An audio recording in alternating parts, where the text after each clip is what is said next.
Hey, this is Adam Whistler. Welcome back to another podcast episode. I have with me today MSgt Rodriguez. And before we begin, I'd like to state that the views expressed in this podcast episode are those of our own and not those of the Space Force, the Department of the Air Force, or any units we have been associated with or are currently associated with. So, with that being said, MSgt Rod, welcome. Tell me a little bit more about you. Hey, how's it going? We spoke a little bit prior to this conversation, but prior Army, I joined the Army in November 2012. So I just hit 11 years in the service, Nice. November 19th. Yep. Currently Master Sergeant at the 1st Space Operations Squadron. I serve as the first sergeant there, Yep. Which is kind of weird being in the Space Force because we Sure. don't really have a first sergeant program, Right. but the unit and I think the Space Force kind of identified that we do need first sergeants, and we're trying to figure Yeah. that out on our end. So we're working through that right now. Yeah. But I was born in Compton, California.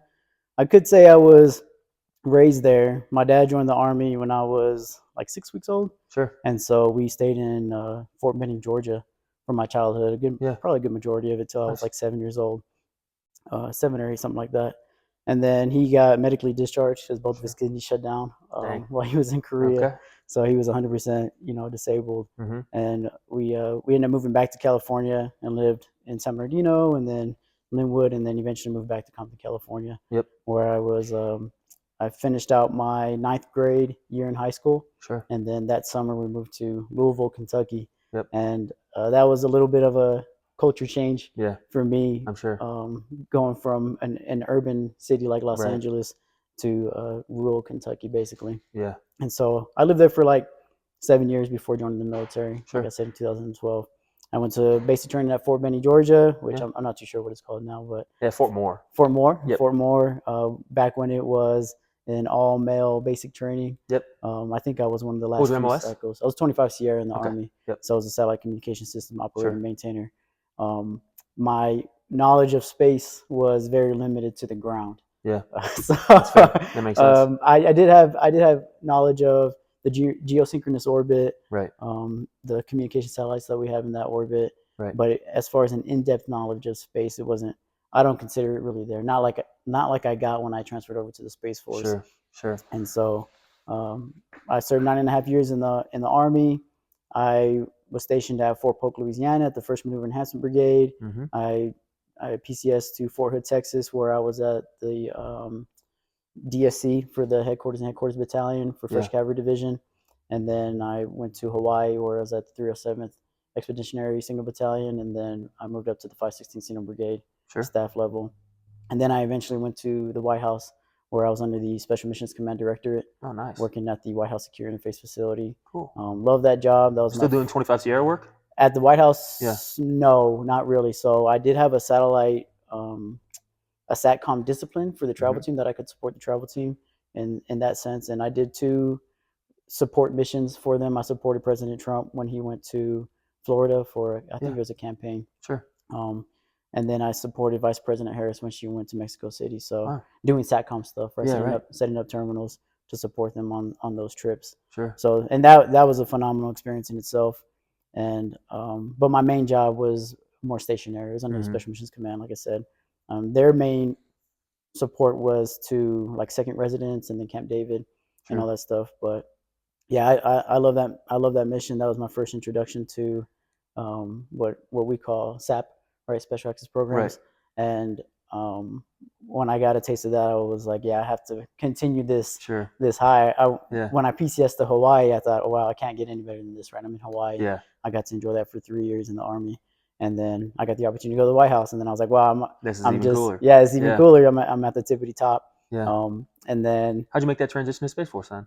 So I actually applied while I was there at the White House, and what made you want to drop that packet? It was more for my daughter. Sure. I love the Army. I still love the Army. Sure. The Army's mission is just not suitable for my immediate family situation, right? And I can be a little selfish too.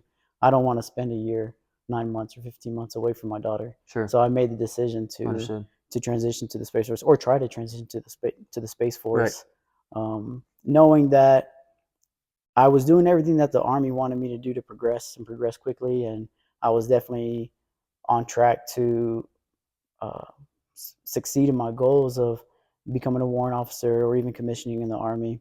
because I knew what the Army wanted. Like I Right. said, I served 9.5 years and had a lot of experience there. Coming to the Space Force, I had no idea what the Department of the Air Force Right. was looking like as far as promotions go. Sure.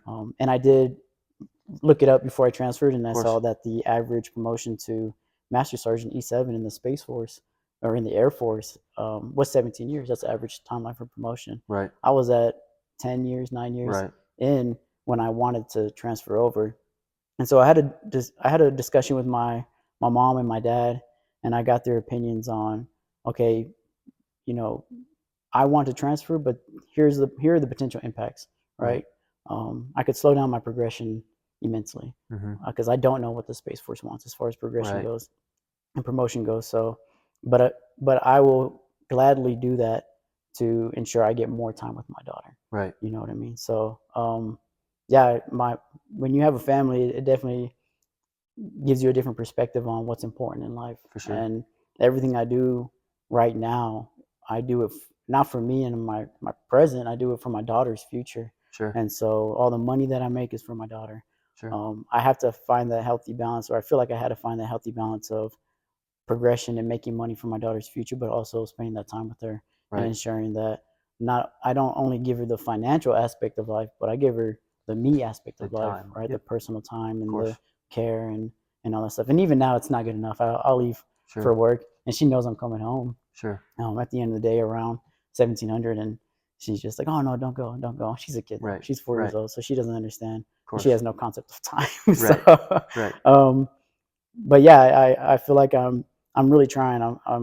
I'm learning how to be a dad. Yeah. I had the opportunity to have my daughter after 17 or not 17, sorry, 7.5 years of trying. I Yeah. got my daughter, in this world, and I just want to dedicate everything to her, That's awesome. everything Yeah. I have and everything I am For to sure. her, and I hope that when she becomes an adult, that she can look back and realize that maybe my dad wasn't here as much as I'd like him to be, but he made a decision to be here more than what he definitely would have been Could have been. Sure. potentially if he stayed in the I army. understand. So Yeah. yeah. Yeah. Let me ask a little bit more about then, like the promotion potential and that kind of stuff. So, like, when you found out, so you transferred over as an E6, and As then A7. you transferred as an E7. Okay. Right. And then, so what's that been like? Has that been like what you expected? Like, in your initial research, transferred from the Army as an E7 to now being an E7 here. Like, what does that look like for you? And like, how has that impacted, sort of your career? Like, how does the Space Force compare to the Army? So I should have done maybe a little more research, and I knew the Space Force being a new branch, um, they probably didn't have anything solidified. They did have Department of the Air Force and that establishment to kind of go off of as far as regulations and a standard goes. Right. But I knew that the Space Force wanted to be a new branch. That was one reason. Another reason why I wanted to transfer was I wanted to be a part of history. I wanted to Right. be one of the members that said, "Yeah, I joined the Space Force when it was a new branch, and I Right. helped build what it is today." Let's That say makes 50 sense. years down the line, Right. when I'm an old crusty veteran walking Right. around. But I wanted to be a part of that history, and when I got accepted, I definitely wanted to create a branch of service that I wanted, that I admired, and I wanted to create a branch of service that was filled with technical experts and expert leaders. Right. That I think we can be both, right? In the Army, as you transition to higher levels of leadership and you get more rank, your technical expertise is not really it's not really emphasized, Yeah. and so you are more trying to be that expert leader. Your transition away from the systems that you used to work on, Right. starts to continue as you like I said, as you progress, and then you're more transition into, okay, how am I taking care of the people that are Right. working on those For systems? sure. You are supposed to have like a general knowledge of those systems, but you're not supposed to be the button pusher anymore. Right. So that is the kind of the biggest difference that I saw coming into the Space Force, was that they are emphasized more, or we are emphasized more, Space Force now, Right. on being that technical expert through all the ranks, right? They want everyone to be CMR through regardless of rank, and so the focus on being a technical expert is much higher in the Space Force, and I Right. guess maybe even the space community from the Air Force, than it was in the Army. Right. And the emphasis on leadership is is not as high as it was in the Army. Leadership was very important in the Army, Right. um, and I didn't see that emphasis when I transferred to the Space Force. Not a bad Sure. thing, right? But it was something that I thought I could carry over, something that I loved from the Army, Right. that I could carry over. And diving into the enlisted force structure and seeing, okay, on the enlisted side, there are responsibilities that each rank has, and it lays it out plain and simple, and it tells you, okay, you are responsible for developing yourself, developing ideas, and developing others, and this is how you do it at each rank on the enlisted side.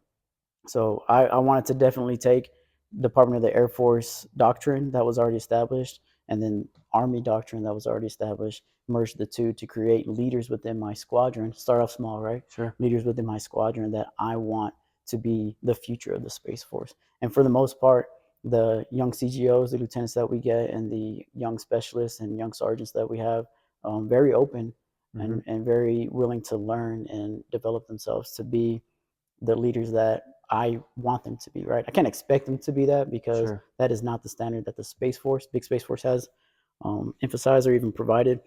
But I can tell them like, hey, this is important and this is why it's important. I give them that connection piece of like, if you are an expert leader, right, along with being a technical expert, these are the benefits that it has. For sure. And so they see it, and hopefully they can apply it. You had Lieutenant Lee on the podcast Yep. a while back, and she's a CGO that we've had conversations before on the importance of leadership and Mm-hmm. how it's not easy, Right. right? It is not something that you can just wake up and have. For There sure. are characteristics that you can develop and skills that I think some people have sharpened more than others or just naturally have more than others, but Right. um, it's not something that I think can be perfected. I Yeah. don't think I'll ever be the perfect leader my time in the military just because it takes on. It doesn't mean I should stop striving to be, right? I'm always trying to be Yep. the leader that I wanted when I was a young enlisted service member.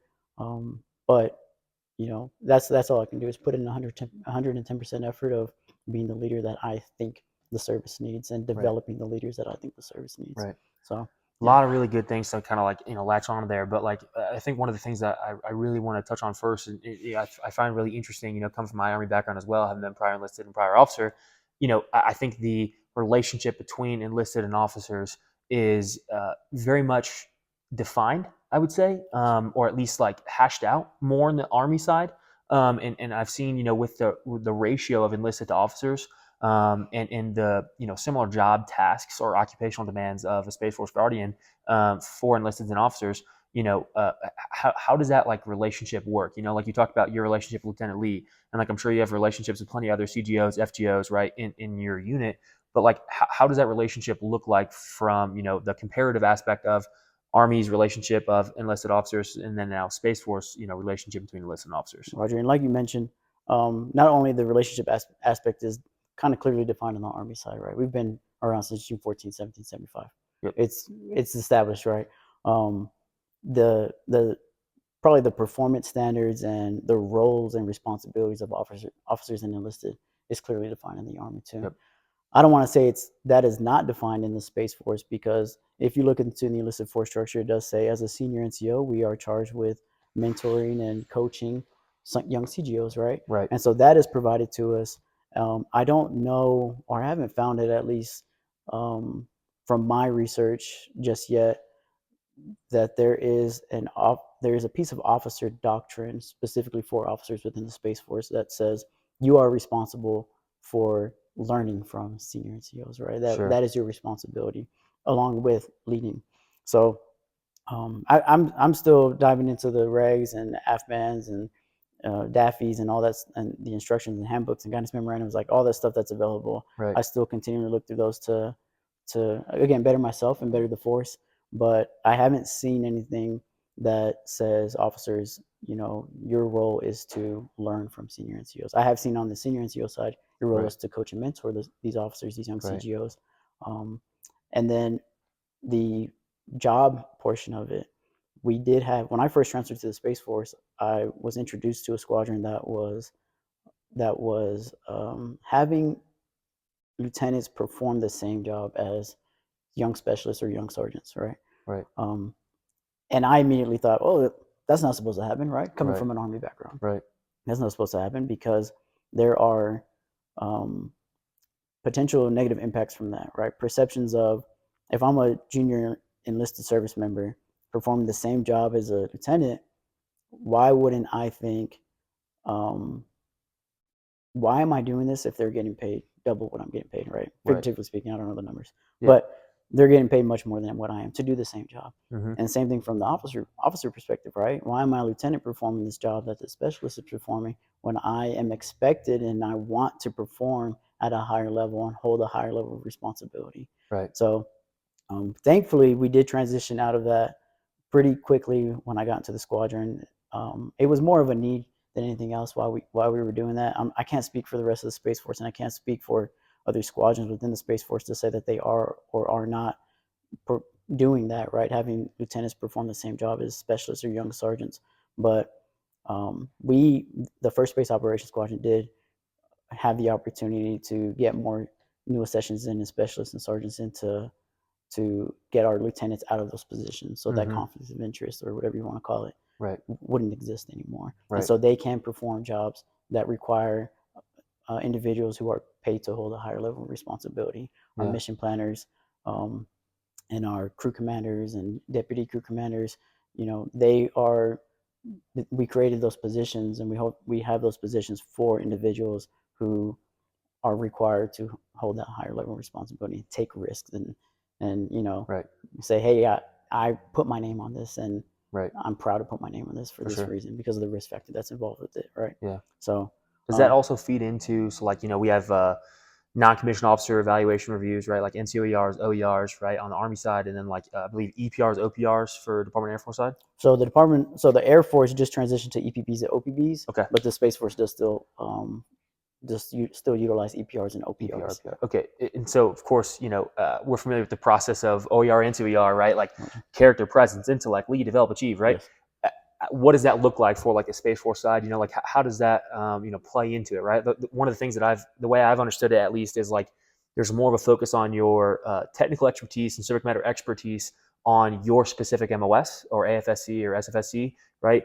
Relative to where like the Army like encourages you to develop outside of specific MOS tasks, right? So like let's say getting a fitness certification as an infantry lieutenant was looked upon fondly and doing really well on an Army combat fitness test, right? But let's say in the Department of Air Force or Space Force side of things, the way that I've heard it is essentially that we care more that you're incredible at your job role. Is that appropriate, or is that correct? I'd say that's pretty accurate, right? And this is speaking from Space Community, Air Force, and Space Force. There are portions in there that rate your performance and leadership, followership, and the whole airman concept. Sure. Or I guess not whole guardian concept, but excuse me. It is more emphasized on how did you perform your job and perform it well. Give me numbers and give me stats. So it does vary by your rank, right? As a master sergeant, you shouldn't be contributing to things. You should be leading things. You should be developing things, right? That's why I loved the Army's evaluation system because it didn't want to know how you did your job. It wanted to know how well you were as a leader, right? How well did you lead individuals? Like you said, lead, develop, achieve, character, presence, and intellect, and everything in there, those bullets should correlate to leadership. The only thing that really correlated to your job and how well you did your job was probably the achieve part, right? Or how did you get your team to achieve? Right. And then also the intellect portion of it, right? And get results. So yeah, it's a different culture, different evaluation system, and so I had to take a look at it and say, what do I want to do for myself to ensure that I'm meeting the Air Force standard and Space Force standard, Department of Air Force standard, to ensure that my evaluation is appropriate, right?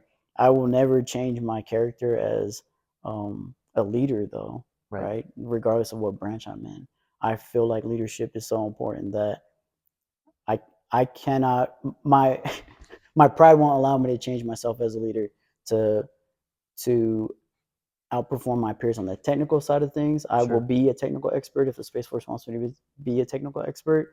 But as far as leadership goes, I think it's so important to develop yourself as a leader and develop others as a leader for the future of the Space Force that I cannot, my pride won't let me change that, right? So Right. everything on my evaluation, if you take a look at it, it's like developed these, NCOs and CGOs Right. by meshing Army and Air Force and Space Force doctrine together. Mm-hmm. And yeah, my last EPR, you won't see a lot related to technical expertise. I was an Sure. operations superintendent on that EPR, and I did hold the flight chief position as well. And so there's a lot of stuff about developing others and having Right. others helping others perform their job, right? Yeah. Being those Does that technical change experts. based off the job role that you're assigned to as well? Like being currently like a first shirt, right? Does that change as well, in terms of like how you're being evaluated based off the position you're holding? So not really, because when the board is held, right, they get their board charge and they're gonna review everyone the same regardless of duty title. Yeah. So it's not Um, like based off key development positions and that kind of stuff. It's more just like how does this person do as an E7? so I guess sort of, right. As an E7, you should be holding operations superintendent positions. Sure. Um, Flight chief position is as well as appropriate too. And then the only thing that's kind of outside of that right now on the Space Force side is the first sergeant position. Mm-hmm. I don't want to say I'm taking a risk doing this because I volunteered my hand and I said, Right. please allow me to do this. Right, I'm super grateful for the opportunity to be the first sergeant for the first base operation squadron, and that is my only position. It's not an additional duty. Right. I'm not holding the opposite position Right. in conjunction with it. So when my evaluation gets submitted at the end of this year, it will not have anything related to my technical expertise or related to my job, my 5 Sierra job at Right. all. It'll Right. just be first sergeant stuff. So when it gets up to the board and they take a look at it, we'll see how they analyze it and how they interpret it and what they want to do with that information. Right. Because the Space Force, as far as I know right now, wants everyone to be a technical expert, Right. regardless of where you're at. So we'll see. We'll see how it goes at the Yeah. end of this year. I got my first look this past November. I unfortunately didn't make it. I'm not upset about it because if I were to have stayed in the Army, I wouldn't even gotten looked at Right. because the time and grade requirement had changed Right. to 4 years time and grade. And so this was more of just a bonus, right? And Yeah. icing on the cake. So yeah, it's no big deal for me. We'll see where the force wants to go, and like I said, transitioning to the Space Force, I already knew like, hey, I'm taking a risk of Right. slowing down the Progression and progression. stuff. So Yep. which is fine. Yep. Like I said, I'd rather spend time with my daughter and my family than to. What does like the sort of NCO progression look like from a leadership standpoint? Like we have the mandatory, BLC, SLC, ALC, right? Like, how does that look like? Do you guys have specific requirements, to become an E5 or to become an E6 or E7, right? Like, what does that look like? So I'm tracking the only requirement as far as a PME goes is ALS to be sergeant. Sure. Everything after that, you can take the course after the fact. So you can become a technical sergeant without going to NCOA. Mm-hmm. You just have to take the course after you become a technical sergeant. And same with master sergeant with senior Right. NCOA and so Do you on and see so that forth. changing or staying the same? I see it staying the same. The Air Force has now transitioned to. I don't think the Space Force has followed this model yet.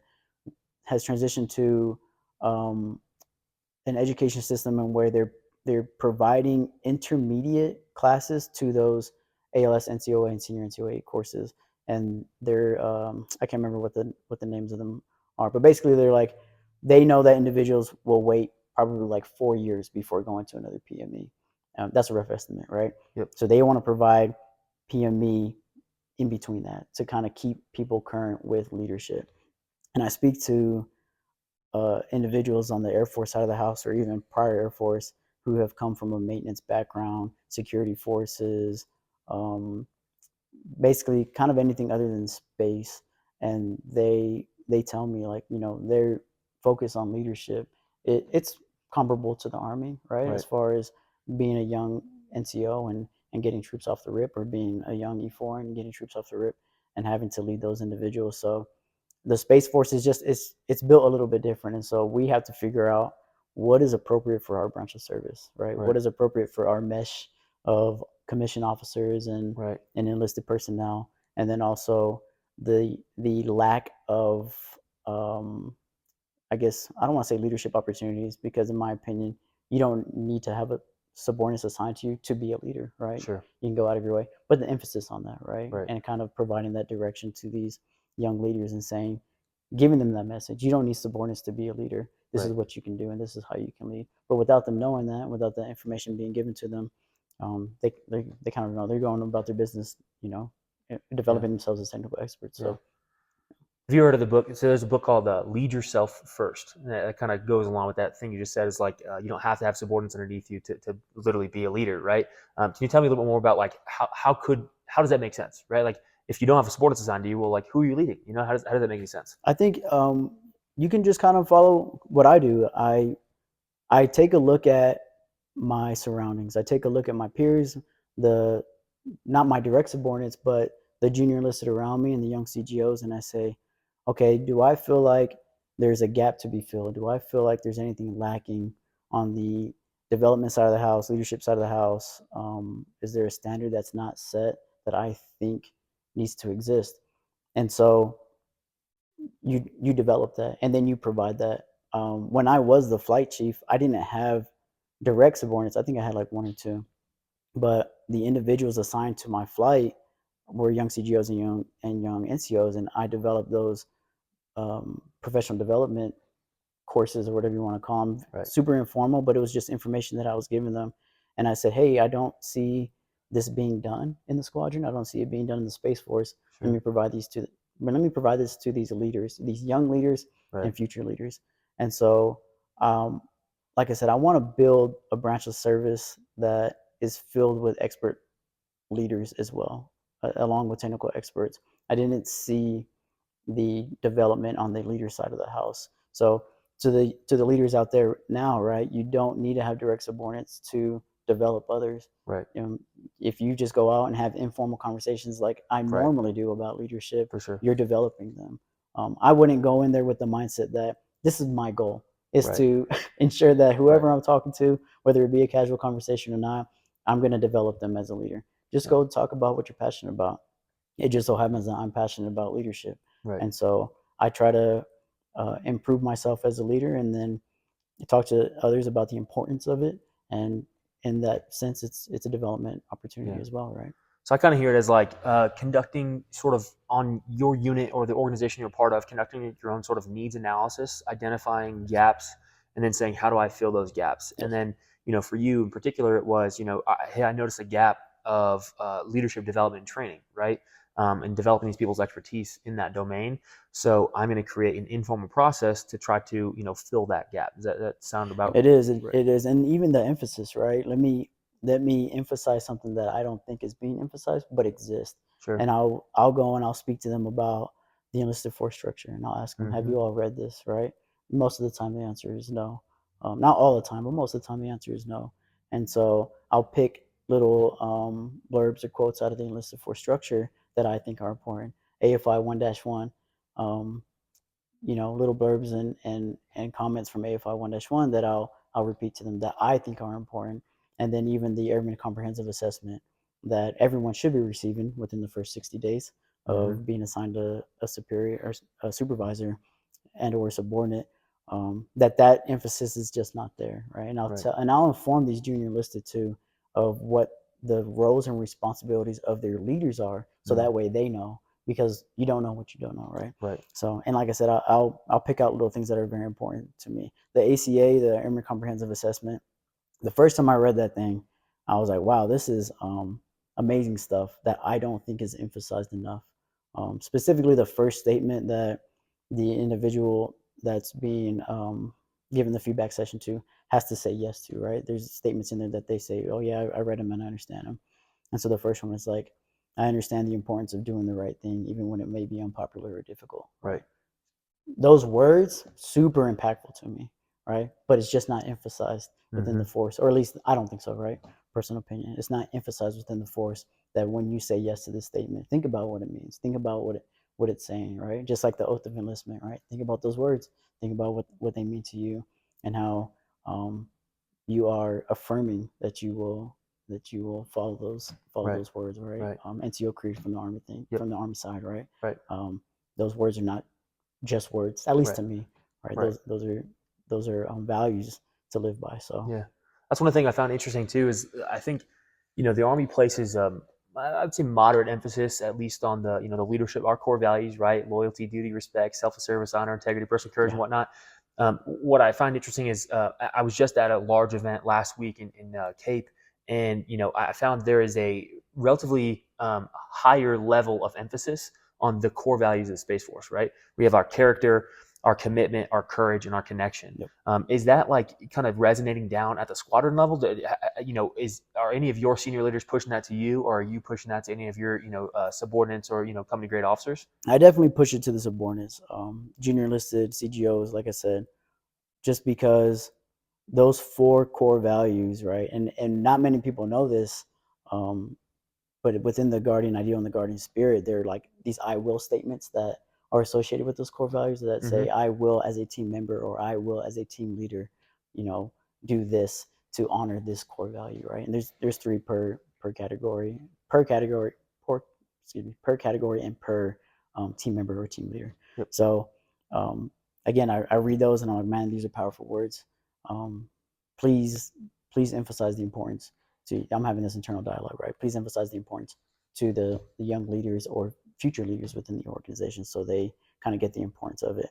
When I was a young enlisted member in the Army, I I would have leaders that would do that, right? Mm. Multiple leaders that would do that. And I always thought, as a young member, new to the service, and as a 23-year-old individual who I joined when I was 22, but I turned 23 shortly after. I was like, yeah, this is like all common sense, right? And then I would see these leaders that are constantly emphasizing them, right? Mostly sergeant majors, um, constantly emphasizing it, right? Purpose, direction, motivation, right? You need to do this, NCOs. That's on you, NCOs. And I'm like, oh my gosh, like we get it, right? Or Mm-hmm. they drank the Kool-Aid or whatever, right? And then now I realize, okay, this is why they did that, right? It was very important to them. That was passion that was coming out of their mouths, right, to the force. And so I have that passion now. And now I feel like I know what it's like to be that young member looking at that leader and saying like, okay, all right, guy, we get it, right? Or girl, we get it. And so knowing that, I know that there are going to be some members that look at me and like, okay, yeah, we get it, right? Mm-hmm. You drink the Kool-Aid, Right. Right. But I tell people like, and maybe I did, but it's important to me, right? Yep. It's important to spread the message, and um, I hope that at least individuals can see that I'm passionate about it, right? I have Right. pride in wearing the uniform. I have Right. pride in being a master sergeant in the United States Space Force, right?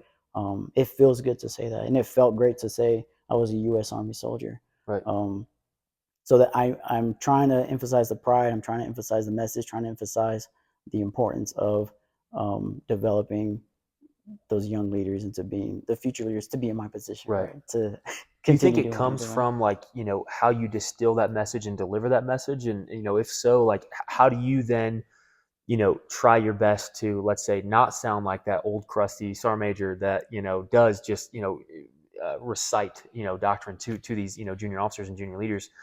How do you sort of like distill the message or like the four core values and like make it something that actually like lands on the new generation of soldier? For sure, you have to adapt, right? We can't argue that. The new generation of service members that we have coming in across the force, they communicate differently. They receive messages differently, and so as a leader, it is our responsibility to find out how do we communicate appropriately and effectively to anyone, right? If I'm talking to a young specialist who's fresh out of high school, 19, 18 years old, I'm not going to speak to them and deliver the same message in the same way that I would to a technical sergeant, right? That's been in the service for 11 years. Yeah. So you have to figure out. Not to put you on the spot, do you have any like good examples of what that might look like? Like how you For might sure. talk to a tech sergeant versus like a young specialist. 100%. Very casual, very informal when I'm talking to specialists. Mm-hmm. Very, very informal. And I try to uh, connect with them. Of course, I'm bringing up things that are not related to leadership to make sure that the conversation is not just filled with leadership and the importance of pride and being a service member in the 4Cs, right? I try to just speak about it as informally as possible, right? But that is the best way that I've found to communicate to the younger generation is they don't want to be sat down. Here's this PowerPoint. Here are the 4 C's. These are the I will statements associated with them. Here's the ACA. Here's the first statement that I think is important. Mm-hmm. It's more of an informal conversation. And I like those conversations because I can get a message across, and everything may not stick, but I know something does. And I can have those same informal conversations, not the same informal conversations, but the same informal approach to a technical sergeant, because I'm not a huge fan of formal training, right, or formal communication. So I'll have the same approach of having an informal conversation with a technical sergeant or a sergeant or a captain, and saying, hey, this and this and that, yada yada, trying to communicate with them, trying to connect with them, find common interests, and then gear the conversation towards eventually, like, hey, here are the 4 C's. Right. Did you know that? Have you read into this? Enlisted force structure, yada yada yada, blase blase. So it's a challenge for sure. Like I said, I don't think I'll ever be a perfect leader because of the change that comes along with individuals coming in from different backgrounds as well too, right? I'm not going to talk to somebody about video games if I know they don't play video games, right? I'm going to try and find something else that they have a common interest in. So for the most part, I can. Like I said, growing up in Compton or in South California, Southern California, and then also moving to rural Kentucky, that has helped me conversate with individuals, because I can have a conversation with someone about something eventually, right? I can't really connect with individuals from like the Midwest type deal, but I can try. It doesn't mean that. Why you gotta call me out like that? It doesn't mean I can't try. And but we conversate. We haven't conversated about the Midwest, but we conversate about leadership, right? Because we both have this common understanding about the importance of leadership. For sure. So, I went to Kansas City. I was trying to go to Kentucky, but I didn't make it there. I made it to Kansas City, and I stayed there for 2 days before having to drive back. But I loved it out there. That place is like phenomenal and gorgeous. And I was like, there's got to be a catch, because it's like super beautiful, area is super nice, and the cost of living is cheap. And I was like, what is up here? There's no mountains and no beaches. Is that what it is? Okay. That's pretty much it. I can deal with that. But not to plug Kansas City out there, Overland Park, but I'll probably end up retiring out there just because I fell in love with it. Yeah. So one of the things I think is interesting too is like when I look at like the 4 C's and like how it's being pushed by senior leaders, I see the C notes, I see the 4 C's being pushed out, I see a lot of the DAFIs and stuff like that. Like, you talked about earlier, like how you're pushing doctrine, right? Like you have your mission command doctrine, you have your leadership doctrine in the Army. It's like, I know that that's being developed currently. If there were anything that you might recommend, other individuals maybe pursue, to read books maybe in the Space Force, right? Like, are you reading anything? Like, how are you continually trying to do your own self-development for your own leadership, like for Space Force specifically, because they can't just go read, let's say, the doctrine from them. For sure. Yeah. Because things are in development, I try to assist with that, right? I try to develop my own that I think is important. And I hope that, I do get input from other leaders that are helping with those processes, the mission command development within the Space Force. And I'll ask them, hey, where are you at? What are you doing with this? So that way, when I'm developing my professional development, I'm not going just like totally left field with it, right? I want to stay on track with whatever they're developing as well. So, but what I do recommend to individuals is the enlisted force structure. That is a great place to start that not many people look into. The enlisted force structure, and then I always recommend, Army leadership to anyone, just because that is not enlisted specific. It also describes commissioned officers within the Army. It's not really Space Force appropriate as far as commissioned officer side, because it starts to dive into how a commissioned officer can succeed within the Army and the Army's mission, but fundamentals and core values of leadership for the commission side, that they can definitely look into that, right? Pick and choose what they want to take from that appropriately. Lieutenant Lee did give me a book to read, which I've started. I'm a few pages in, but it's I think you all spoke about it, 7 Habits of a Highly Effective Person. 7 Habits of a Highly Effective People. Highly effective people, yeah. So I started reading that. As soon as I started reading that, I see the word character a lot, right? That to me is huge, right? I don't think you can deny that character for anyone, regardless if you're a leader or not, for anyone is important, right? You see it in the four Right. C's, you see it in the Army values, you see it everywhere. Right. And so it is all encompassing. And if you can be whatever the organization that you're a part of wants you to be, if you can change your character to be that, you'll succeed. What do you think it means to be a person of high character? For me personally, integrity, right? Integrity is probably the most important characteristic that defines someone's character. Sure. You heard it a lot in the Army, right? Integrity, soldiers, integrity. Do the right thing even when no one's looking. Being honest, right? You only have your word. I just had this conversation with a diamond from the Air Force, Master Sergeant Dela Cruz. I'll plug his name in here. Yeah. Just phenomenal person, and we had this conversation. You only have your word, right? Your word means a lot, and you want to make sure that individuals know that they can trust you. If you lie, you're breaking that trust, right? And if someone lies to you, they're breaking your trust. Right. So just be honest.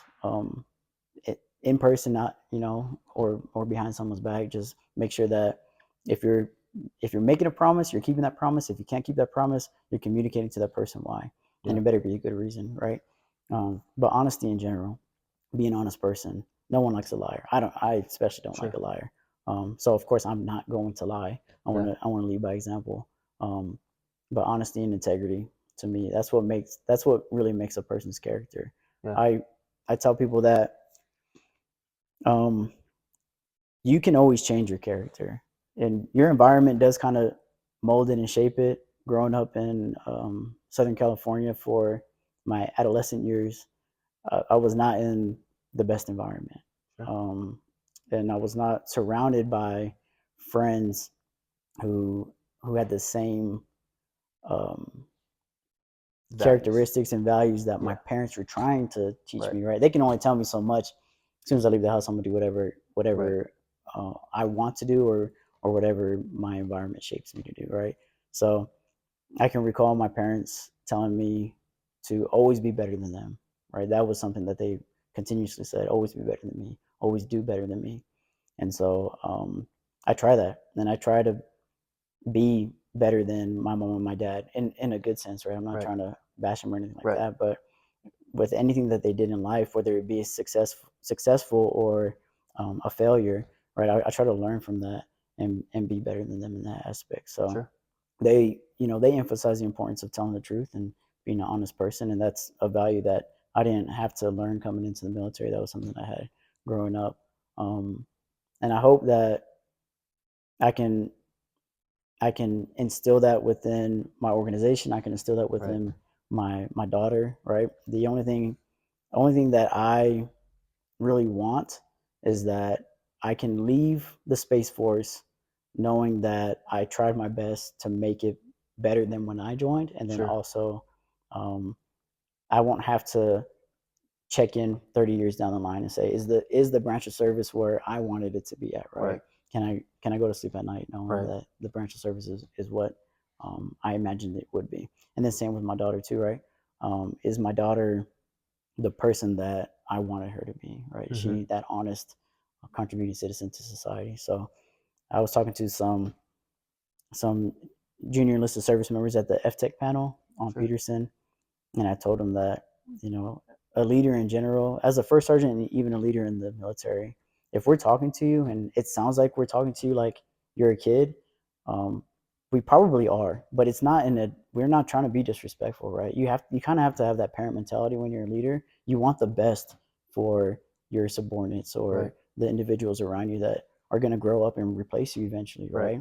And so if it sounds like we're talking to them like they're children, it's probably because we are, and we're not doing it intentionally. It's just because we want the best for them, right? We don't want them to make the same mistakes that we did, and have a better character than what we have. Right. So I think it kind of sounds too is like, you'd think when you're hanging around individuals that are, let's say, bringing you down, right, on average, right, for the sum of the 5 people we spend the most time with, it's not even just that. Like I talk about this a lot with my wife. Is like, if we're not only just the sum of the 5 people we hang around with most, especially when we look at the amount of digital media content that now we are consuming, right? Yeah. We're also the sum of the books we read, the podcasts we listen to, the video games we play, right? Like the stuff we watch, right? Like sort of like the old parents moniker of like garbage in, garbage out, right? Yeah. Like it's darn true, It right? is. And so it influences sort of like how we shape and see the world, right?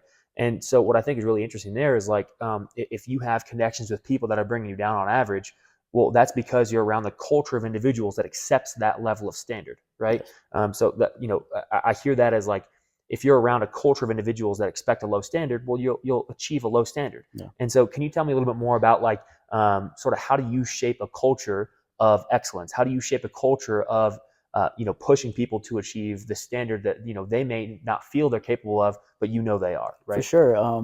And you mentioned it, right? You should try to surround yourself with individuals that have a like-minded personality that you have, right? If you are a hard charger and you're ambitious and your work ethic is high, try and find other individuals like you. I am very fortunate that I have always been able to find someone within the organization to connect with in that sense, right? And I'll drop some names right now. Um, and if I leave anyone out, it's not intentionally, right? These Sure. are just the ones that stick out to me. So I had a buddy from my AIT or tech school, Sergeant Johnson, right? He's a Sergeant First Class Johnson now. He was I think he's 7 years older than I am, and I've always progressed just a little bit quicker than he had. But he was someone that was a hard worker, right? Great work ethic, ambitious, had goals, and he would set goals for me. So I'm either, sergeant first class getting advice and mentorship from the staff sergeant, but this gentleman is 7 years older than I am, who has lived life just a little bit more than I have. So I would take advice, whether it be work related or outside of work, right? And I hope he knows that anything he told me and any advice given to me, I did take highly, right? And I greatly appreciate everything that he's given me and all the advice he's given me, because um, the advice that he's given me helped me progress in my career. The advice that he's given me helped me progress outside of work, right? In my personal life. So um, just a phenomenal person in general. And then Sergeant Lee, another individual that I met in Hawaii, hard charger, hard worker, same thing. He had a little less time in service than I did, so I don't know that he had the opportunity to progress as quickly as I did. But another individual that was of a lower rank, but I went to often for advice and mentorship, and just ask him, hey, what do you think about the situation? And both those individuals would just give me phenomenal advice, and it always worked out in my favor. So I can't probably put in words how appreciative I am for both those individuals. And then I have other individuals that I've worked with in the past that, like I said, I didn't specifically seek mentorship from, but I loved working with them because we had the same mindset and we were at work to work and um, provide the service, our due diligence Sure. and earn our paycheck in the sense, right? Um, and those were a lot of individuals from the White House that I worked with, Sure. because we're supposed to be the top 1% of the top 1%. So that was an easy place to find individuals that was filled with hard workers and everything like that. Was that But you going out and trying to find mentors, or was that them coming to you and just trying to develop you because maybe they were just good leaders? so in that sense, I would speak to them because they were my buddies, right? Specifically Sergeant Lee and Sergeant Johnson. I would ask them, hey, I'm thinking about doing this, yada yada, and we'd have conversations too, and they talk to me about certain things, but um, I would I would ask them like, "Hey, I'm thinking about doing this. What do you think?" And they would just provide me the guidance and advice, right? Something that they didn't have to do, but they did. And so that was basically seeked mentorship and seeked advice. Um, Other mentorship that I can speak to that I didn't really seek, but I definitely accept and I still hold with me to this day is mentorship really from my first sergeant when I was at Fort Polk at the 337 Signal Company.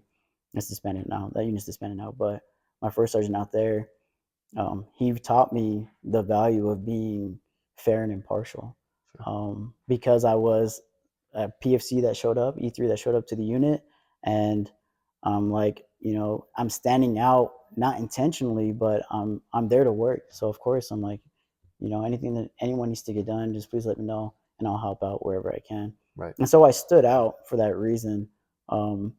And I was going to competition boards, and I won a few of them. And then I won a board. I think it was a battalion level quarter board. I won that board. I got sent home that day because I had won. And I got pizza, and I got to the house, and I'm just hanging out. And then I go to bed that night, and I didn't realize that the top outlet in that base housing, you had to flip the switch. It was like for a lamp, right? I plugged my phone up to charge to that outlet, and I didn't flip the switch. Sure. So my phone died overnight. I wake up the next day. My wife's like, "Oh, what time are you supposed to be at formation?" I was like, 6:30. Crazy, you know Right. that, right? Right. And she's like, "Well, it's like 6:47." Yeah. And I was like, "Oh, Oh boy." So I'm freaking out. Just yeah, I'm legitimately freaking out. That's the most I've ever freaked out, I think, in my life. Sure. I'm like trying to turn my phone on because I don't know how it died, and I eventually realized it later. And I'm trying to like remember numbers to call from my wife's phone. I finally get the phone on, and I'm like stumbling over my words, talking to, I can't remember if it was my first line supervisor or my platoon sergeant. I'm talking to one of those two, and I'm just like, la, la, la, la, and I'm like, and I just stop, take a deep breath, and I was like, "I'm sorry," all right. And they're like, "It's all right, just be in at 9 o'clock. Come talk to first sergeant." So when I come in, I go to speak to him. I go to parade rest, of course, standard Army. Yep. Go to parade rest, like, "Hey, first sergeant," and he hands me the NCO creed, and he tells me to read the last line of the second paragraph. And it's the one that goes, "I will be fair and impartial when recommending both rewards and punishment." And he's asked me, do you know what that means? And I was like, you have to be fair. And he's like, "Yes." He said, "I know you're a good kid. I know you're a good soldier. And I know this was a mistake, but I have to treat you like I treat everyone else. And so because of that, I have to punish you." Right. Then I was accepting of it. Right. Totally understood that. And I respected that a lot. Right. And that was a lesson that I learned very early in my career, was the importance of being fair and impartial. Right. Not only for protection for yourself, but for protection for your members and protection for the force. Mm-hmm. It is very important to be fair and impartial. A mentorship lesson that he wasn't trying to directly mentor me, but he did, right? And it still sticks with me to this day. That was back in 2014 or 2013, whatever it was. So, and then another sergeant major that I had, not another sergeant major, but a sergeant major that I had in Hawaii, his name was Sergeant Major Knott. He would constantly say, "Make sure you treat everyone with dignity and respect," right? And that wasn't something he was just telling me; it was something he was telling every soldier within the force. Treat everyone with dignity and respect. So that was something that I held on to, and then I realized, I think it's in like AFI 1-1. It's like listed in there, or maybe in the enlisted force structure. It's in one of those two pieces of doctrine, and I was like, I wonder if he like took this from this, or it just so happened to be in there too. So Sure.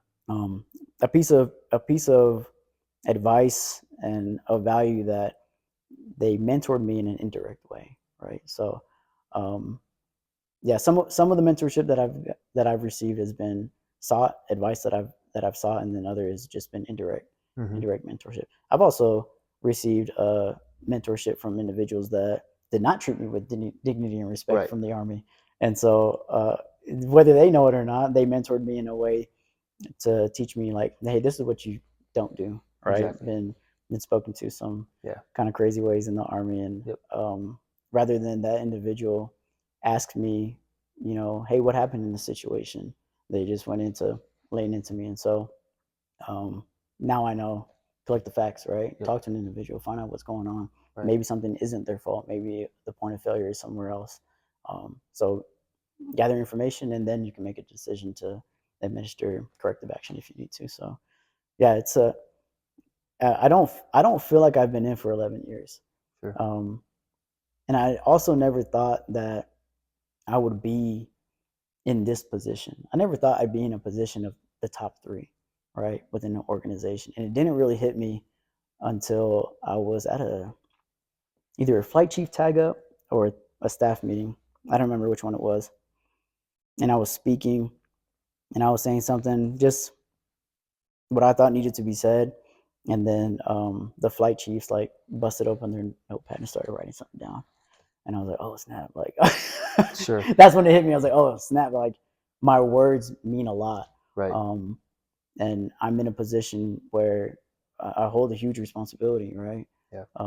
as a flight chief, I felt like I held a huge responsibility to develop my flight, the 30, 35 members that I had, right? As an ops superintendent, I felt like I had a responsibility to develop my flights, DOA, DOB, DOK, all those individuals. But now I'm in a position where it is my responsibility to develop my squadron. That is my standard responsibility, is to develop my squadron, right? Now, if I do things outside of that, that's just icing on the cake, right? But it is my responsibility now to develop the 92 some odd, or it's plus or minus a few, right? Service members that are assigned to my squadron. So, yeah. I kind of want to dig in deeper to, we talked a little bit about culture, and, I think it's important to, to continue to discuss, because it's one of those things that, like, I've heard it time and again with the Space Force. It's almost like, because it's such a new branch, it's you are constantly day by day defining what your culture is. And so, I'd asked in the last piece is like, how do you create a culture of excellence? How do you create a culture of expecting, your people to perform at a high level? What do you do from your leadership standpoint to try to influence and shape the culture of your squadron, and then, of course, for the Space Force as a whole? I'd say it's hard and easy in the Space Force, because the force is comprised of individuals that are so intelligent. But with that, right? So it's easy in that sense, right? I can teach them; they can pick onto it, they can pick up on it very easily, and they are very willing to be an expert leader. Oh, no, sorry, a technical expert, right? Sure. Everybody just wants to be a technical expert. So it's easy in that sense, right? It's a little more difficult to emphasize the importance of being an expert leader when the Space Force in general has not set that standard. So I can emphasize the importance, or Sergeant Rod's opinion on the importance of it, right?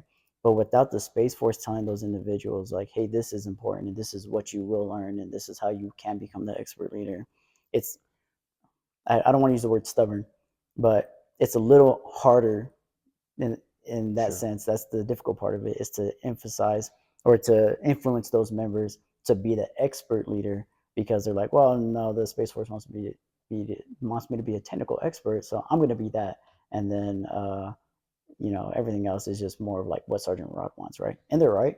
It is just what I want for the future of the Space Force. So that's why I say it's hard and it's easy, right? Very easy to influence to be the technical expert, but a little more difficult to emphasize the expert leader portion of it, just because it's not really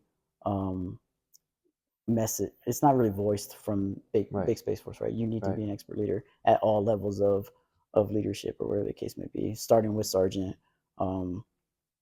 Yeah, so I think it's a challenge. I'm patient, right? I come from the Army, where things are slow for the most part. So I cannot expect the Space Force over this weekend to just be like, all right, everybody now needs to be an expert leader as well. Here's the doctrine for it. This is how you can improve yourself. These are the things that you need to do to be an expert leader. And now we're going to change our evaluation system to also evaluate your leadership, right?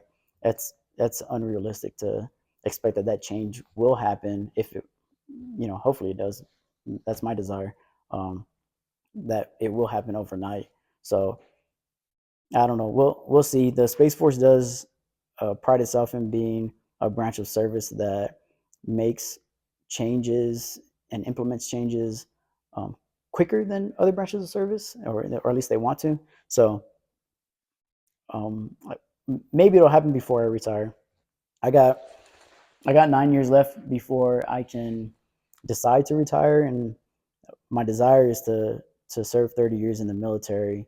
We'll see. When I'm at 20 and my daughter is starting high school, I have to make a judgment call and say, like, hey, do I need to take a break from work and focus my time on my daughter and give her all my attention?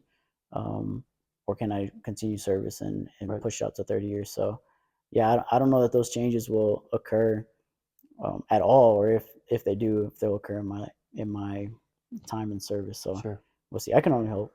Yeah. We'll see. So tell me, try to think in, let's say, as simple terms as possible. Why do you think it's important to be a leader in the Space Force?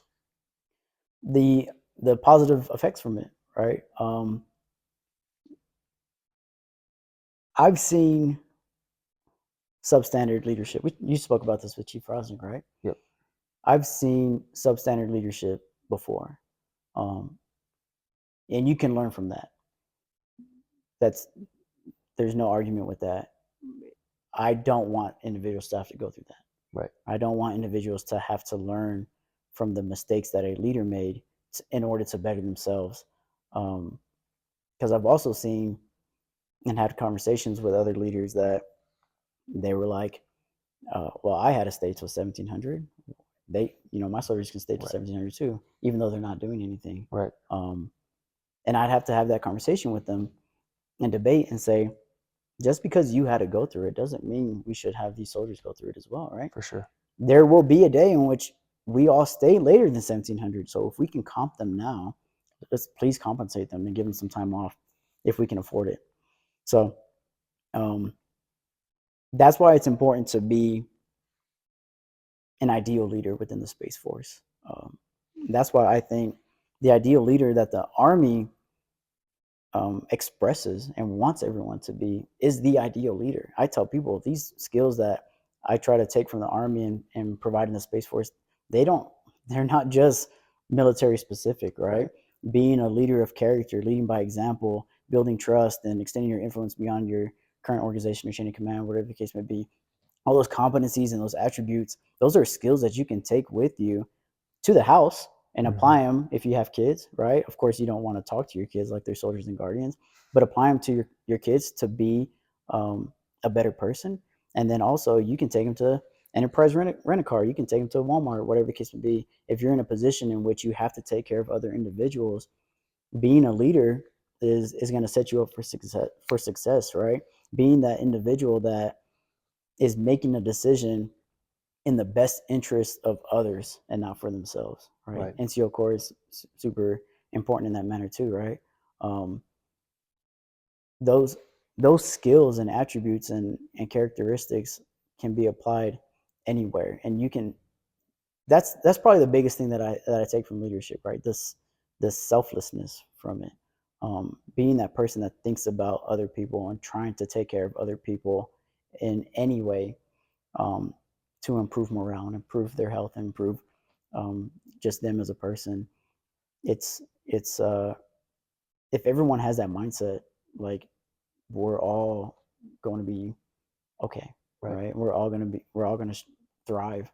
My last team that I had at the White House, I can't express how grateful I am that I had them, and it really showed that they appreciated and saw the gestures that I did as their leader, right? When I became the branch chief to take care of them, because there was one instance in which I think it was during the holiday season. I was on shift work, and I still had to pull shift with them, even though I was the branch chief. And I put myself on the schedule for, I don't remember how many days. It was more than the average, right? And I had two sergeants reach out to me, Sergeant Sheftick and Sergeant Orr. Both those members are out of the military now, but they called me up. I was at home, and they said, "Hey, we're taking a look at the schedule, and we see that you have yourself on here for these days. Like, why are you doing that?" And I told them, "Because I have to, right? It's not because I want to. I feel like I have to." And they said, "Well, don't do that. Here, I'll take this day." And they went out of their way not only to look at someone else's schedule, right, but to call me and say, "Hey, let me take care of you because I see that you're trying to take care of us." So it's just those little gestures, right, that I hang on to, and they may not remember that, but I remember that, because that to me shows that they are selfless, right? They are thinking about somebody other than themselves. So yeah, a phenomenal instance that occurred that I think shows if you are willing to go out of your way to take care of your people, they will take care of you, right? How does the mission get accomplished? With the people, Right. And you take care of your people, they will take care of you, and they will accomplish the mission. Yeah, so love it. So I got kind of two final questions here. First one just being, clearly it's something you're passionate about, right? Clearly it's something you've learned a lot about.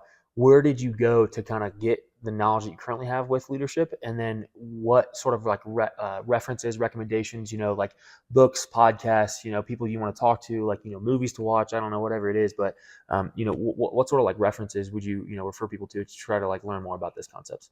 Not anything specific pops into my mind other than Army leadership, as cliche as that sounds, and unfortunate, because that's the only piece of doctrine that I can tell people. Well, I take that back. Army leadership, the NCO creed, the oath of enlistment, um, the Airman Comprehensive Assessment, and the enlisted force structure. Really, really read those pieces of doctrine. Really dive into it. You don't have to memorize everything, right? But skim through it and find something that sticks to you. Lead by example is probably the most important competency that I found personally from Army leadership, right?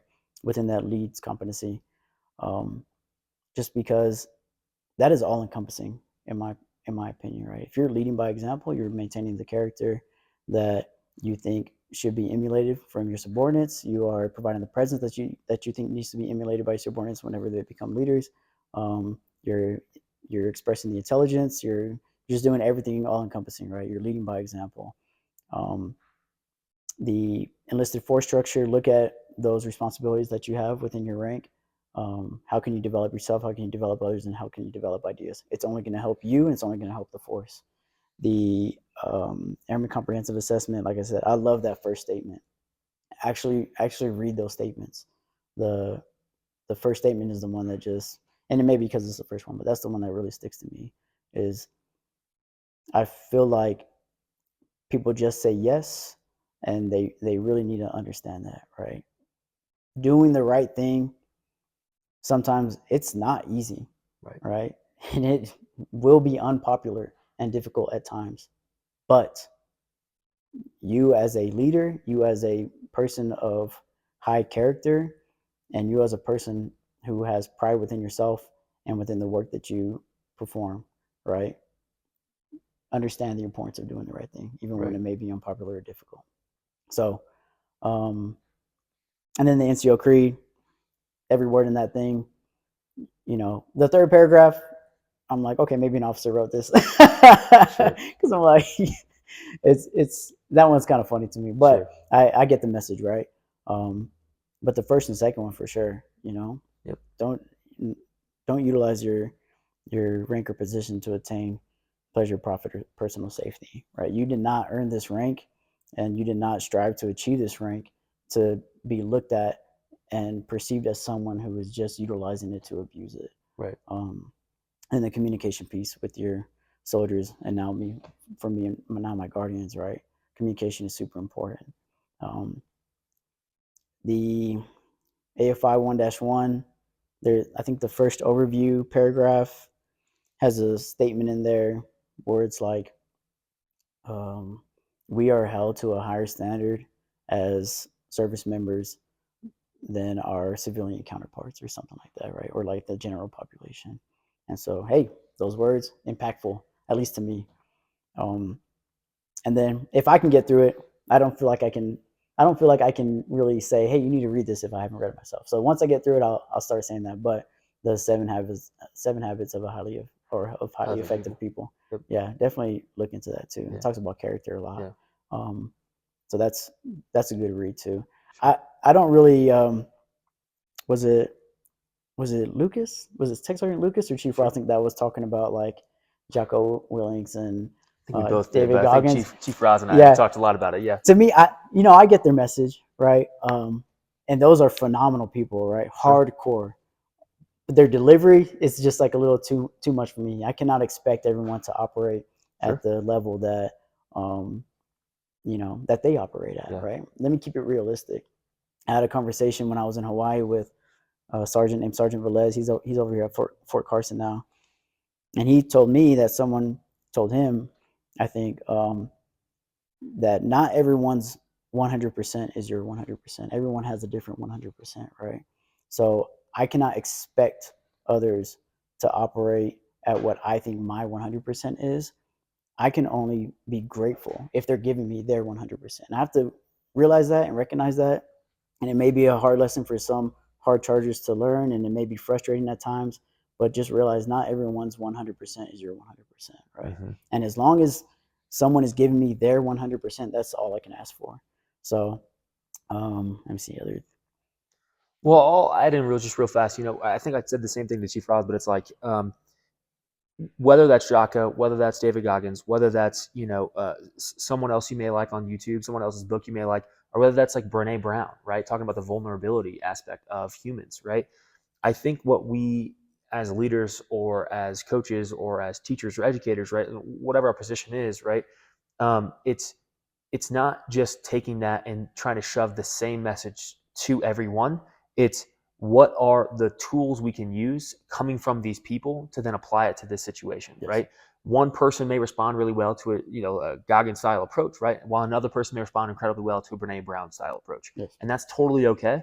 I think it's our jobs or our responsibility as leaders or as coaches or educators to digest that information from multiple sources and then apply the source that we feel is the most appropriate for the individual we're currently mentoring or teaching or coaching or leading. Yeah, 100%. Right. Communication, finding that method of communication that that the audience receives the best. Right. Communication is only effective if it's effective. Sure.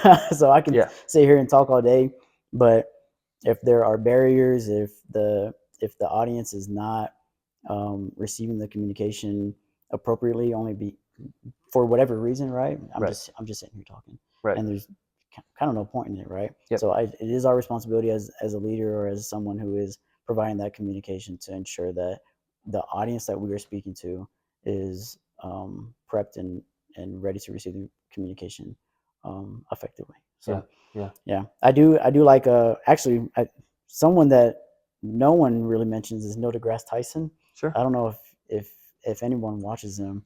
I spoke to Lieutenant Lee about this one time. He has a video, or he makes a statement basically like the odds of you being born are far less likely than the odds of you not being born, right? I think it's like 1 in 400 trillion, right? The odds of you being born. So, and he says like, so to live your life and to waste this opportunity is doing a disservice to all those who have never been born, right? Sure. And those words resonate with me a lot.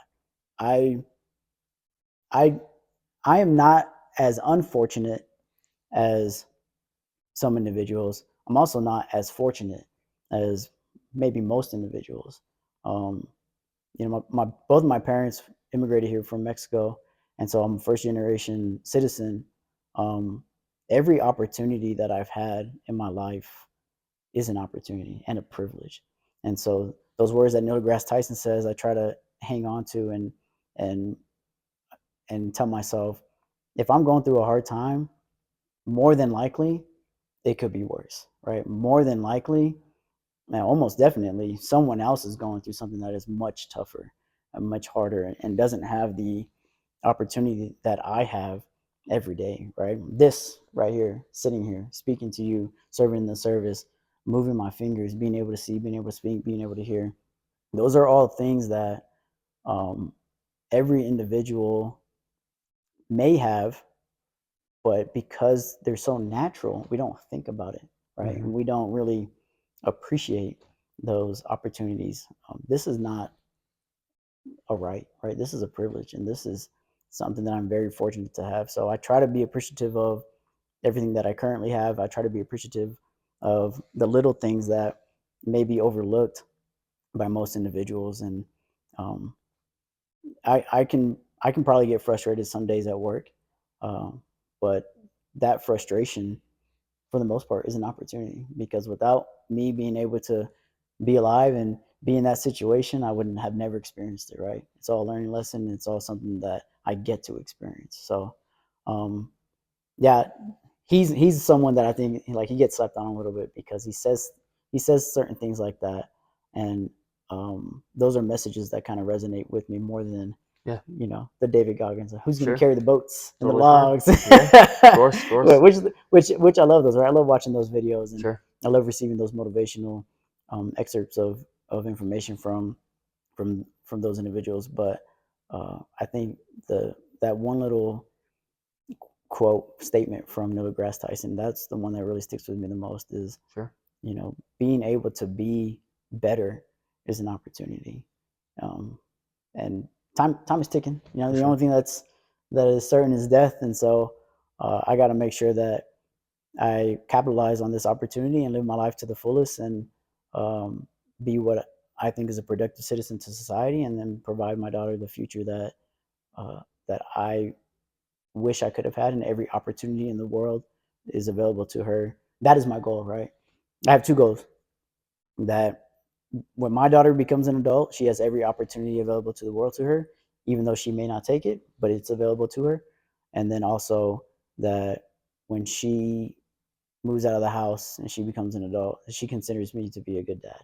Sure. Right? That's really the only goals I have in life. Is all of this would mean nothing if my daughter becomes an adult and she's like, she doesn't consider me a good dad, right? So, Sure. or at least to me, Yeah. in my opinion. So Yeah. others could observe it and they'd be like, hey, regardless of what your daughter grows up to be or how she grows up to be, you're still a good dad. You did this and that, and they can express this and that. But if it doesn't come from her, like, Sure. it would mean that much more if it came from her. So Understood. yeah. Yeah. So last thing then, just do you have anything else you want to share? Like anything else in terms of whether that's leadership, whether that's Space Force related, whether that's literally related to anything at all. Anything else you want to say? Just a message, right? Just to anyone watching, uh, to be appreciative, right? Especially if you're wearing this uniform, have some pride in it. Realize that you represent more than just yourself. Your actions. We talk about the 4 C's, right? Yep. Connection. Your actions inside and outside of work represent more than just you, right? If I go out in town today and I act a fool, right? And I'm like, oh, it's just Steven Rodriguez out there acting a fool, right? On the news, that is not going to be Steven Rodriguez. That headline is going to say U.S. Space Force Right. Master Sergeant does this and this and that, right? And it has an effect. The general public does not see U.S. Space Force. They see a service member, right? Mm-hmm. And most people refer to them as soldiers. Some people refer to them as Marines. So I represent more than just the Space Force. I represent the DoD in general. As much as I realize it or not, and those individuals that may be watching this as much as you realize it or not, all right, you represent more than just yourself. Even if you're prior service like yourself, right? Yep. If you're on the news tomorrow, they say prior Marine. How many times have you seen that? Prior Marine, prior soldier, prior guardian, prior airman, does this and this and that. So yeah, you hold a huge responsibility if you're wearing this uniform. Please appreciate your ability to do this job, because some people want to and they can't. For sure. Please appreciate your current status of life. You may be going through a rough time right now, or you have, or you will.